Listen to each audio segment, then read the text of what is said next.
Hello everyone, it's Raphael again, and today I'm going to talk about two of the most dangerous things that every martial artist should be thinking about, and two things that are really a long-term nuisance. You're going to go to any professional MMA or semi-professional MMA fighter that you know and ask them, how scared are they of catching a MRSA infection, methylcycline-resistant Staph aureus? I'm pretty sure that if you say MRSA or Staph in any martial art environment, most people will stop and listen, wondering who has it, if someone in the gym has it, or if one of their favorite fighters has it. Now, why? It's because staph infections can actually get way out of control. The other one I'm going to talk about, which is also dangerous, is alpha hemolytic strep, which is found in the mouth, and it's caused by it can actually happen when you hit someone wrong and get a tooth in it, which is called fight bite. The two inconveniences I'm going to talk about are something that you may find in other people. One of them is cold sores, which is a virus which can affect the skin. And in wrestlers, a lot of times you may see it with cold sores on their neck and shoulders. It has to do with the breathing and getting the virus on their skin. The other one is a fungus, which is called ringworm. It's not a worm. It's actually a fungus, and it gives your skin a discoloration, a roundish pattern, and it's the reason why it's called ringworm. Now, ideally we have life, and you have things that are considered alive, things that are not. A virus technically is not alive. It's just a intracellular pathogen, pretty much an intracellular parasite. It actually gets in your cells and uses your cells to reproduce and then goes out. This would be the cold sores that you'll see in people's backs and shoulders when they wrestle. The other one you have is cells, and in cells you have two different types. You have bacteria and you have eukaryotic. Bacteria used to be called prokaryotes. A lot of people now say prokaryotes, archaebacteria, and eukaryotes. And bacteria are a type of prokaryote, which is a little bit different than the cells in your body. But a lot of people get scared when they hear bacteria, when they don't realize that bacteria is everywhere. You're never going to get rid of all of it, but you can actually do stuff to prevent the spread of it, which I'll talk later. Bacteria, the nice thing about them is they usually tend to have different intercellular structures than you, so we can use antibiotics that work for bacteria that won't necessarily affect our cells unless we were allergic to them. Eukaryotic cells are your fungus, and these can be your athlete's foot, your ringworm, and these actually require different types of therapy. Usually it's an antifungal, and they look for different things that are found only in fungus. But the thing is, you have actually viruses, bacteria, and eukaryotes that you want to get rid of. Now, there are some bacteria that, unless you do special treatments, you're never going to get rid of it. Now, I'm going to tell you this. If you really want to know more about it, I wrote an article with a friend of mine, Hector, called Nit and Soji and the Prevention of Infections, and it was in Classical Fighting Arts magazine, volume 2, issue number 18, or issue number 41. If you're interested, you can contact their company, and you can see if they'll send you the article. What we found is this: Staph aureus, the cold sores that people get on the back, and ringworm are actually pretty easy to avoid. Which this may seem really odd for a lot of people, because professional MMA fighters seem to contract quite frequently. The question is, where are they getting it? Now, one of the things that you have to be careful of is you can get staph or any of these diseases from the person that you're wrestling with. So if I have an infection in my arm, let's say, and I'm bare-chested and you're bare-chested, my infection can rub against you. If we're rolling on the ground or getting cut, that allows an entryway for whatever I have inside me. So if I have a staph infection on my arm and you get a cut, that staph infection can now go into you. If I have a cold sore and I'm breathing heavily on you and I'm scratching, that cold sore, that virus can go into your skin, causing you to now have cold sores on certain areas of your body. Like I said, that's not going to kill you, but it's an inconvenience. Now, ringworm, as we're rolling, this thing can go from me to you by contact. The other place you can get a lot of these, well, the cold sores are actually harder to get from certain areas. It usually is pretty close contact with body fluids, such as what you have in respiration when you're really close. But things like Staph aureus and ringworm and the athlete's foot even can actually be taken from any part, anything which I've come in contact with if I had an infection. The fungus and bacteria can be free living and they can survive on these mats. So sometimes if I have staph on me and I'm on a mat or anything, one of the things that can happen is after I use that mat, if you roll on it, you can get that infection. Now, you remember I told you it's really easy to prevent this. One of the things me and my friend found when we wrote this article is that people use the wrong thing to clean their mats. A lot of people are using these really pretty smelling things that do not work. That's why people are getting staph infections.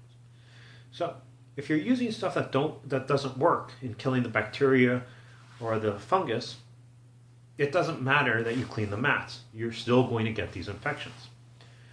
Now, what we found is the best solution for cleaning anything is if you take a bottle of bleach and you take 1 cup of it and then you dilute it by 9 cups of with 9 cups of water, so you'd have 10 cups total, 1 cup of bleach, 9 cups of water, and you spray the mats, wipe them clean, and let them air dry, you can kill almost 99%, I think it's 99.9% of most infectious agents. This actually included SARS, which is a respiratory virus, which for a long time they didn't know what to do. So this can kill the fungus and most bacteria. There's a couple who can't, but the staph, which most MMA fighters are worried about, can be killed this way. Now, right away, there should be a question. Why aren't the mats being cleaned after a fight? What I mean is, if you have a fight between two athletes, the mats that they're on could be cleaned with 10% bleach while the next fighters came in. And by the time the fighters came in, the mats would actually no longer have any Staph aureus, which would mean MMA fighters would have less likelihood of catching staph from the mats during fights. It would be pretty easy. What we found is if equipment is cleaned 2 times a day, like gym equipment is cleaned 2 times a day with this bleach water mixture, it's enough to avoid getting the infections. You need a certain amount of bacteria or fungus to grow on it. Well, that means that just by cleaning mats, you can actually prevent most of the infections people get. Most of the deadly infections. If you think about it, in 2015, there were a few MMA fighters, professionals, who ended up with staph infections. What if you get it from a gym? Well, the gym actually has an obligation to clean this. Unfortunately, a lot of martial art gyms do not realize that they're actually spending a lot of money on things that don't work. What I mean is they're getting these mixtures of tree oils and different things. They smell really pretty, but they don't work against bacteria, some bacteria, some of the fungi, and some of the viruses, which means it doesn't matter that you clean the mats. If it doesn't work, it just doesn't work. As someone who's actually going to do different martial arts, different sports, you actually have an obligation to protect yourself and also protect the other people. And one of the things is, a lot of times people don't realize that they infect themselves. What I mean by that is this. I'm wearing a shirt right now. And if I were to have a lot of bacteria on me and it's wet and I store it in my car and then use it again, I am now have bacteria on my shirt, which means I can now get more infections. And if I'm doing anything like grappling with someone and I have a lot of bacteria in a wet gi or a wet t-shirt, I can now infect them with bacteria. The thing is, you actually do need to use clean clothes. The other thing is you have an obligation to yourself to make sure that the place you go to is clean. Now, if you go to a place that smells rancid, it means you have something growing in there. If you're a gym owner or a dojo owner and your place smells rancid, you need to actually go in there and clean. Just 10% bleach everything. This should be enough to get rid of most infections. If you have someone who comes in who later finds out they developed a staph infection, it would be a good idea to clean everything as well if you own the gym. Now, like I said, if you're going to a gym, there are certain things that you can do that will help prevent catch infections. One is wearing some sort of clothing, so it's a barrier. If you think about it, if I'm wrestling with someone who has a staph infection and I'm wearing something on top of me and he's wearing something on top of him, even though he has an infection, there's a little bit of a barrier, so it makes it harder for the infection to come to me. Now, if the person if you're just using a t-shirt, well, one of the things that can happen is it can roll off. Funny thing is, I was actually looking at some of the wrestling uniforms, and some of them do have long sleeves. Some of them have the rash. Some people wear the rash guards when they grapple, and this is actually one way to prevent infections as long as you clean what you wear afterwards.